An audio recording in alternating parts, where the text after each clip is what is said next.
Assalamualaikum students, how are you? Welcome to my new YouTube channel. तो आज का हमारा टॉपिक है रेस्ट एंड मोशन। हम इसमें समझेंगे कि रेस्ट क्या है और मोशन क्या है। रेस्ट हम किसी भी चीज़ को कहते हैं अगर वो अपनी जगह पे स्टिल रुकी हुई हो। इसकी डेफिनेशन हम यहाँ से देखते हैं। If with the passage of time an object does not change its position then it is at rest with respect to an observer. अच्छा, यहाँ पर एक समझने वाली चीज़ है कि ये जो विद रिस्पेक्ट टू ऑब्जर्वर है, ये बहुत ज़रूरी चीज़ है कि अगर कोई बंदा उसे ऑब्ज़र्व कर रहा है कि वो चीज़ एक जगह पे रुकी हुई है, अगर वो बंदा उसे ऑब्ज़र्व कर रहा है कि ये चीज़ एक जगह पे रुकी हुई है, तो वो फिर ठीक है। यहाँ पर हमें ये लिखना बहुत ज़रूरी है कि विद रिस्पेक्ट टू ऑब्जर्वर। अगर हम ये नहीं लिखेंगे तो हमारा सवाल गलत भी हो सकता है। अच्छा, and if it is changing its position then it is in motion. और अगर वो टाइम के साथ साथ अपनी जगह को चेंज कर रहा है, अपने मोशन को चेंज कर रहा है, अपनी जगह में अपनी एक जगह पे रुका हुआ नहीं है, तो वो मोशन में है। इसकी हम एक बेस्ट एग्जांपल लेते हैं कि अगर कोई बुक है, उसे हमने टेबल पे रखा है और वो रेस्ट पे है, वो रुकी हुई है, वो स्टिल है अपनी जगह पे, टाइम के साथ साथ वो वहीं है। जब तक मैं उसे खुद नहीं हिलाऊंगा तो हम उसे कहेंगे ये रेस्ट पे है। उसके बरक्स अगर हम देखते हैं बाहर जो गाड़ियाँ चल रही हैं रोड पे, ये मोशन में है क्योंकि ये चल रही हैं अपनी जगह पे रुकी हुई नहीं है, ये टाइम के साथ साथ चलती हैं। अगर इसी के बरक्स अगर कोई गाड़ी है जो एक ही जगह पे रुकी हुई है, वो नहीं चलती अपनी जगह पे, वो या वो ख़राब है या उसे कोई और मसला है, तो वो अपनी जगह पे स्टिल रुकी हुई है, तो उसे हम रेस्ट में कहेंगे। अच्छा, इसके बाद हम इसका जो मेन सवाल जो आता है बहुत ज़्यादा एग्ज़ाम्स में, वो ये है कि rest and motions are relative quantities. Rest और मोशन रिलेटिव क्वांटिटीज़ कैसे हैं? तो रेस्ट और मोशन रिलेटिव क्वांटिटीज़ जो हम इस तरह से ले सकते हैं कि ये सारा जो आप देख रही हैं ना, ये इसी के बारे में है कि रेस्ट और मोशन रिलेटिव क्वांटिटीज़ कैसे हैं। तो इसकी हम यहाँ से एग्जांपल एक बहुत अच्छी लेते हैं कि अगर कोई बंदा बस में बैठा हुआ है, पैसेंजर कोई बस में बैठा हुआ है, और बस के अंदर ही कोई और पैसेंजर उसे ऑब्ज़र्व कर रहा है कि वो रेस्ट पे है, बस चल रही है, लेकिन वो जो पैसेंजर है बस के अंदर, वो रेस्ट पर है। ठीक है। अगर इसी के बरक्स अगर कोई बंदा हम देखें, बाहर है वो बंदा, ठीक है, बाहर खड़ा है, बस के अंदर देख रहा है कि ये सब पैसेंजर चल रहे हैं, वो देख रहा है बस तो चल रही है, लेकिन उसके जहन में ये भी आ रहा है, वो ये भी सोच रहा है कि ये पैसेंजर भी साथ साथ चल रहे हैं, तो वो ये भी समझेगा कि पैसेंजर भी मोशन में है। यानी कि अंदर वाला जो बंदा है, अंदर जो पैसेंजर्स हैं, वो उसको देख रहे हैं कि वो रेस्ट पे है, लेकिन बाहर से जो ऑब्ज़र्व कर रहा है वो ये देख रहा है कि अंदर वाले जितने भी पैसेंजर्स हैं वो मोशन में हैं। तो यहाँ से हमें पता लगता है कि रेस्ट और मोशन एक रिलेटिव क्वांटिटीज़ हैं। ऑन दी अदर हैंड हम अगर एक और एग्जांपल लें तो लाइक वो ये होगी कि अगर एक बेंच है, वो पार्क में है, वो ट्री के नीचे फिक्स हुआ है, ठीक है, तो वो अपनी जगह को, अपने मोशन को नहीं चेंज कर रहा, लेकिन अर्थ जो है वो पूरा अपना मोशन सन के गिर्द कंप्लीट करता है। लेकिन अगर हम देखें कि अर्थ जो है सन को ऑर्बिट कर रहा है, तो अर्थ मोशन में हुआ, तो वो बेंच भी मोशन में हुआ क्योंकि वो अर्थ में है। तो इसी वजह से अगर हम देखें तो बेंच रेस्ट पे भी है और मोशन में भी है। ये एक इसकी रिलेटिव क्वांटिटीज़ है। इसकी एक बेस्ट एग्जांपल, अगर ये आपको एग्ज़ाम में सवाल आ जाता है तो इसकी एक बेस्ट एग्जांपल यही बस वाली है, या आप अर्थ वाली भी दे सकते हैं। इसका हम एंड पे जो है वो पीडीएफ भी देखेंगे, जो नोट्स हैं वो भी देखेंगे। अच्छा जी, तो हम अब देख लेते हैं कि rest and motion relative quantities कैसे हैं। ये इसका एक बहुत सूटेबल आंसर है और एग्जांपल के साथ। तो चलें इसको स्टार्ट करते हैं पढ़ना कि ये रेस्ट और मोशन रिलेटिव क्वांटिटीज़ कैसे हैं। The same object can be at rest for one person and in motion for other person. कि एक सेम ऑब्जेक्ट है, वो रेस्ट पे भी है एक बंदे के लिए और एक दूसरे बंदे के लिए वो मोशन पे भी है। अब ये पॉसिबल कैसे है देखते हैं। दे डिपेंड्स ऑन द ऑब्जर्वर और रेफरेंस पॉइंट। रेफरेंस पॉइंट भी ऑब्जर्वर को ही कहते हैं। ऑब्जर्वर वही होता है कि जी जो बंदा ऑब्जर्व कर रहा है उसे हम कहते हैं ऑब्जर्वर। ठीक है। इसकी एक सूटेबल एग्जांपल है कि बस, a person sitting in a moving बस। एक बंदा है, वो एक मूविंग बस में, ठीक है, बैठा हुआ पैसेंजर है, वो जो भी है, ड्राइवर है, जो भी है। For one person, for another person और पैसेंजर इनसाइड बस, ही इज़ एट रेस्ट।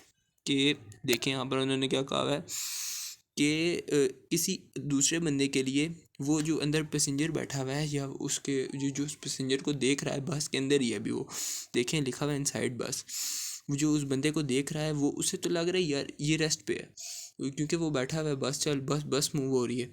अब for a person who standing on the road, अब जो एक बंदा है, दूसरा बंदा जो बाहर खड़ा हुआ है, ठीक है, जो दूसरा पर्सन है वो बाहर खड़ा होके बस को देख रहा है और वो क्या देख रहा है जी कि ही इज़ इन मोशन, के जो अंदर वाला बंदे हैं वो मोशन में है, क्योंकि उसे तो यही नज़र आएगा ना बाहर से कि बस भी मूव कर रही है, साथ वो भी मूव कर रहे हैं। तो इसी तरह जो रेस्ट एंड मोशन है वो रिलेटिव क्वांटिटीज़ हैं, ठीक है। तो ये आपके पूरे नोट्स हैं, ये आप यहाँ से इनका स्क्रीनशॉट भी ले सकते हैं, या मैं इसका एक PDF छोटा सा दे के डिस्क्रिप्शन में भी दे दूँगा, तो आप इस क्वेश्चन को देख सकते हैं, अपने से भी लिख सकते हैं। एग्जांपल आप ये वाली भी दे सकते हैं, कोई और भी दे सकते हैं। अब हम नेक्स्ट टॉपिक की तरफ मूव करते हैं, टाइप्स ऑफ मोशन। अच्छा जी, ये आ गया हमारा टॉपिक। अच्छा जी, अब हम आ गया हमारा टॉपिक टाइप्स ऑफ मोशन। तो इसमें हमें मोशन की टाइप्स बताई हैं। तो जी अब हमारा टॉपिक आ गया है टाइप्स ऑफ मोशन। इसमें हमें काफ़ी ज़्यादा मोशन की टाइप्स बताई हुई है कि कितनी टाइप्स में मोशन को कैटेगराइज किया गया है।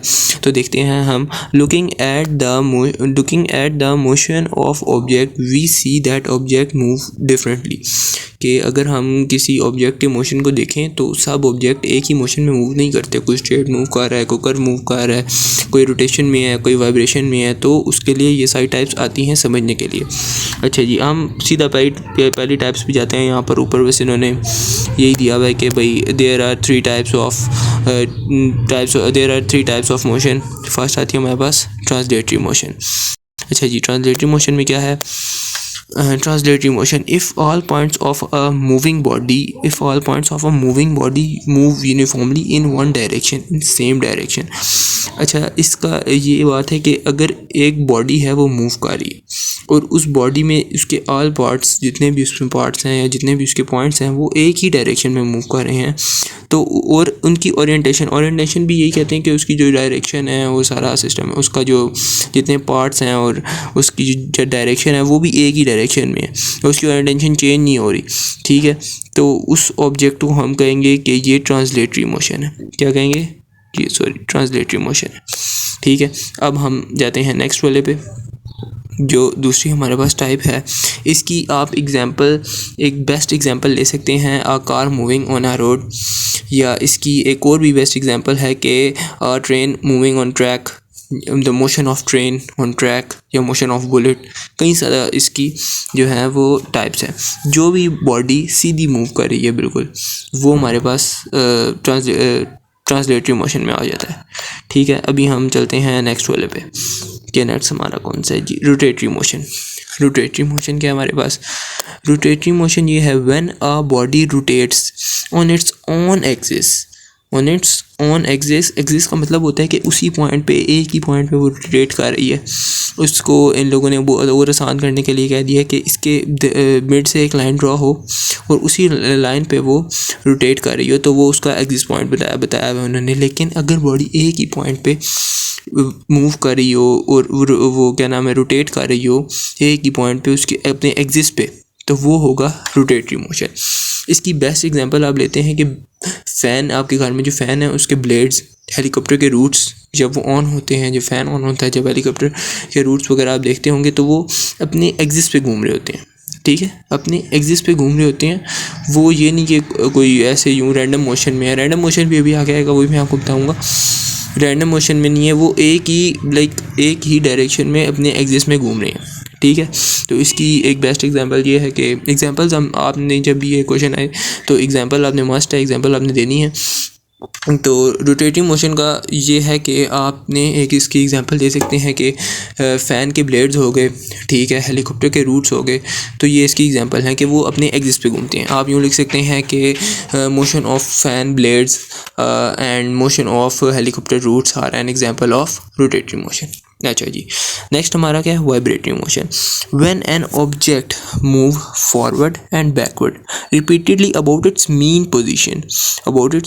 Position the object is said to be undergoing vibratory motion. अब इसका क्या मतलब है, देखें जी, अब एक ऑब्जेक्ट है वो अपने मीन पोजीशन पे एक सर्टेन फिक्स जो है वो पोजीशन होती है जहाँ पर पहले वो रुका हुआ था, ठीक है, उसी पे वो आगे भी जाता है, फिर वहाँ पर आता है, फिर पीछे जाता है, फिर वहाँ आता है, वहाँ मतलब भाई वहाँ आता है, वहाँ आके रुक भी जाता है, ठीक है। तो ये होती है हमारे पास वाइब्रेटरी मोशन। अब मैं आपको इसकी एक बेस्ट एग्जांपल देता हूँ कि अगर आपने कभी स्विंग देखा हो, अगर उस पर कोई बच्चा वगैरह बैठा है, वो स्विंग पे झूल रहा है, तो जब जब फॉरवर्ड भी उसका मोशन होता है, उसका मोशन बैकवर्ड भी होता है, लेकिन आता वो उसी पॉइंट पे और रुकता भी वो उसी पॉइंट पे है जो उसका सर्टेन फिक्स्ड पॉइंट होता है, उसे हम कहते हैं mean position, about its mean position.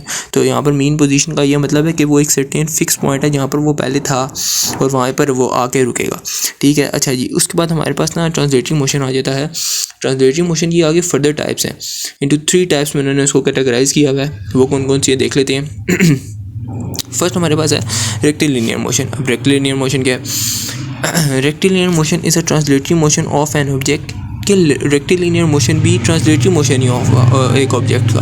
Translatory motion क्या था कि वो बिल्कुल सीधा मूव कर रहा है, ठीक है, और इन अ स्ट्रेट लाइन पाथ, और वो भी स्ट्रेट लाइन पाथ में है। इसकी एक एग्जांपल देखें यहाँ पर उन्होंने दी हुई है, train on track, motion of gun shot and motion of falling Apple, straight उनका वो पाथ होता है।